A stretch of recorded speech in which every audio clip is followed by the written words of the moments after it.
와, 편안하긴 편안하다.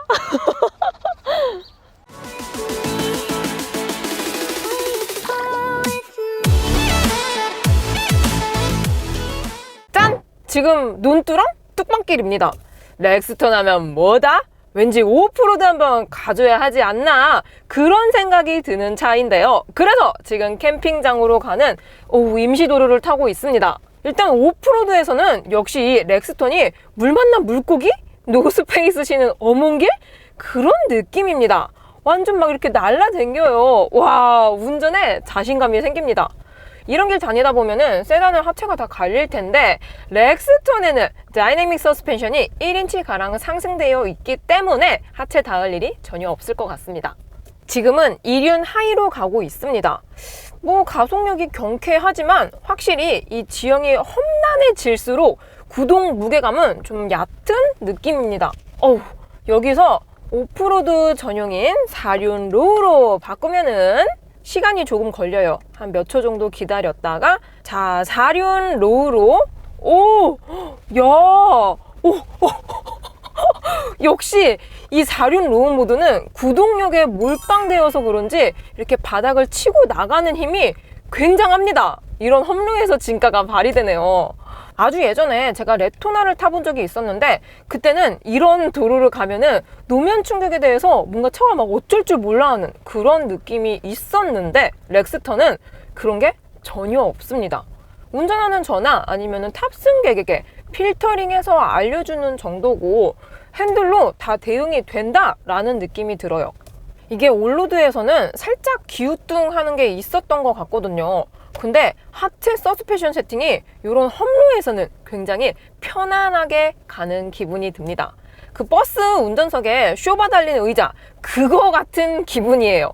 운전자는 크게 흔들리지만 차체는 크게 흔들리지 않습니다. 확실히 오프로드를 겨냥한 세팅이에요.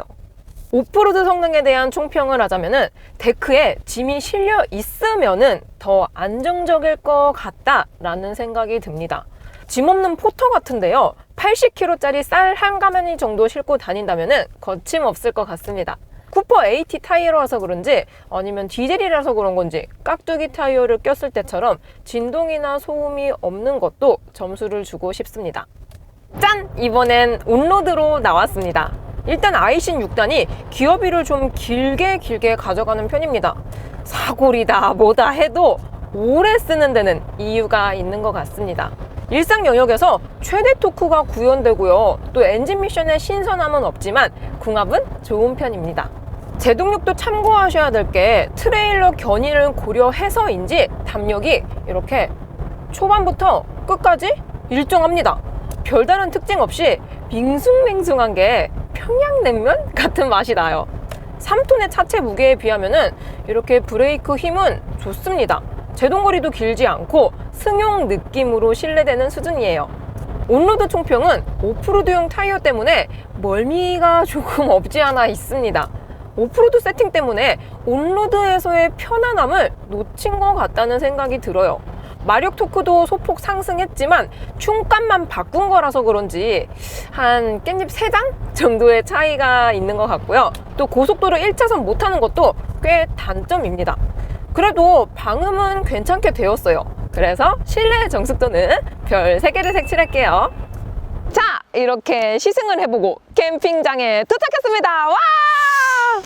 렉스턴은 이런 곳에서 빛나는 차라서 그런지 캠핑장에서 리뷰를 하게 되었는데요. 와, 편안하긴 편안하다.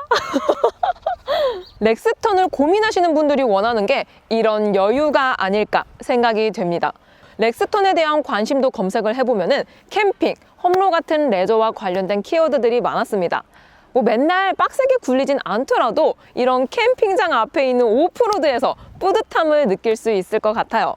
이번 렉스턴은 디자인부터 성능까지 전반적으로 달라졌습니다. 가장 먼저 성능 부분에서는 엔진 튠업이 이루어졌는데요. 기존 대비 15마력, 2.2 토크가 향상되었고 연비도 좋아졌어요. 그리고 핸들도 유압식에서 전자식으로 바뀌었는데요. 시승을 직접 해보니까 반응감이 정말 간결해져서 좋았었습니다. 다이내믹 패키지 덕분에 순정 대비 프론트는 1인치, 리어는 1.5인치 리프트업이 가능해졌고요. 등판 능력도 5배, 견인력도 4배나 증강되었습니다. 보통 카라반 끌려면은 후륜 스프링을 1.5인치 업스프링을 많이 장착하시는데요. 렉스턴 카는 그런 튜닝이 필요 없다는 것도 장점이라고 할 수 있습니다. 두 번째로 달라진 점은 바로 외장입니다.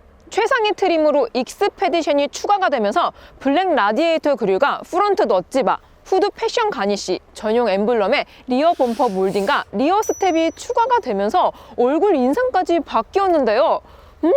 뭔가 쌍꺼풀 수술을 하고 짙어진 그런 느낌이 드네요. 내부에서 가장 큰 변화는 바로 크린실 도어입니다. 이게 이렇게 옆에서 열 때 바닥에서부터 튀는 이물질들을 막아줘서 승하차 시 바지 버리는 거를 막아줍니다. 전반적으로는 작년 모델과 크게 바뀌진 않은 것 같으면서도 저요 하는 포인트들이 조금 있는데요.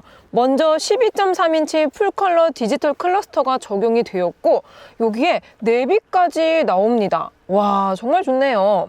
그리고 음성인식 제어 기능인 인포콘도 렉스턴에 처음 적용이 되었는데요. 원격 시동부터 공조 조절까지 인텔리전트 서비스가 가능해졌습니다. 그리고 암레스트에는 빌트인 공기청정기가 있고 9인치 디스플레이에 360도 어라운드 뷰도 지원하고 있습니다. 이런 큰 차들은 이런 게 정말 필수인 것 같은데요. 노블레스부터는 나파 가죽도 적용이 되고 전반적으로 실내 버튼들이 직관적이라서 좋은 것 같습니다. 그리고 뭐니 해도 렉스턴의 하이라이트! 바로 이 넉넉한 적재 공간인데요. 와, 정말 많은 상상을 하게 만들어주는 공간인 것 같습니다. 특히 차박 캠핑 가면은 짐을 막 줄여도 2열까지 다 쓰게 되는데요. 렉스턴은 그럴 걱정이 없습니다. 기본 500kg까지 적재가 가능한데요. 파워리프 서스로 교체를 하시면은 700kg까지 올릴 수가 있고요. 또 이 정도 실으려면은 레인저 와일드 트랙까지 가야 되니까 역시 과정으로는 우리나라 차가 최고인 것 같습니다. 그리고 여기 올라갈 때 이 리어 스텝 굉장히 편리하고요. 이렇게 데크로 올라와 보면은 여기저기 회전식 데크 후드가 곳곳에 배치되어서 적재물 고정도 편리합니다. 그리고 이런 롤바에 커스터마이징도 다양할 것 같고요. 또 하드탑으로 가면은 아늑할 것 같습니다. 그리고 여기 유틸리티 바에 걸린 요거는 트랙보드라고 하는데요. 진흙탕 같은 험로를 탈출할 때 쓰는 보드입니다. 트렁크를 활용한 차박 캠핑 생태계는 하드탑으로 변경하거나 아니면 지금처럼 데크에 하드탑 없이 차박 텐트로 가거나 루프에 루프탑 텐트를 설치하는 것도 좋을 것 같습니다. 아예 캠핑카 느낌으로 간다면은 데크에 트럭 캠퍼를 설치하는 것도 방법이 될 것 같고요. 또 나는 이런 거 저런 거 다 귀찮아 하시는 분들은 데크용 해먹으로 간단하게 바람 쐬기도 가능합니다. 저는 그냥 이렇게 앉아만 있어도 경치도 좋고 기분도 좋네요. 픽업 트럭은 국산 중에서 비교할 차량이 없습니다. 비슷한 목적성으로 놓고 보자면은 소렌토, 산타페, 모하비 정도로 볼 수가 있는데요. 캠핑붐 초기에 견인력 대비 가성비가 좋았었던 모하비는 이젠 중고가가 너무 상승해버려서 메리트가 적다고 느껴집니다. 소렌토 산타페는 평균 200~300만 원 가량 높은 편이고요. 또 견인력 면에서는 렉스턴 스포츠의 절반 수준이니까 이 부분도 구매 포인트가 될 것 같습니다. 적재량에 있어서도 1.5에서 2배 정도 차이가 나기 때문에 레저에 초점을 맞추신다면 국산 중에서는 비교군이 정말 없을 것 같습니다. 수입까지 확장해서 비교해봤을 때 3,900짜리 익스페디션을 선택해도 콜로라도 깡통보다 저렴합니다. 편의 장비도 비교적 렉스턴이 우위라고 생각이 드는데요. 특히 주행 관련 옵션 면에서는 정말 꽤 많은 옵션이 들어가 있기 때문에 경쟁력이 있게 느껴집니다. 렉스턴의 충돌 테스트는 최고 등급을 받았습니다. 그리고 에어백은 6개이고요. 리콜 소식은 요소수 제어, 분사 관련으로 무상 수리 한 건 있었습니다. 뉴 렉스턴 스포츠 칸! 살 것이냐 말 것이냐 두구두구두구두구두구 안 살 거예요. 렉스턴은 레저 면에선 정말 매력이 많은 차입니다. 세그먼트는 독점이지만 경쟁은 일반 SUV와 하고 있기 때문에 가성비로 제법 맞춰진 차입니다. 진짜 세워두기 아까운 차네요. 하지만 세우기가 힘들어. 이 정도 등치는 도심에서 꽤나 번거롭습니다. 오프로드 강점도 올류드 체류 시간에 비하면은 데일로 보기에는 재고 요소고 또 화물 보험료에 1년 텀인 정기 검사도 귀차니즘 포인트입니다. 그래도 아웃도어를 좋아하신다면은 변함없는 1순위의 선택지 쌍용 류류 엑스턴 스포츠 칸이었습니다.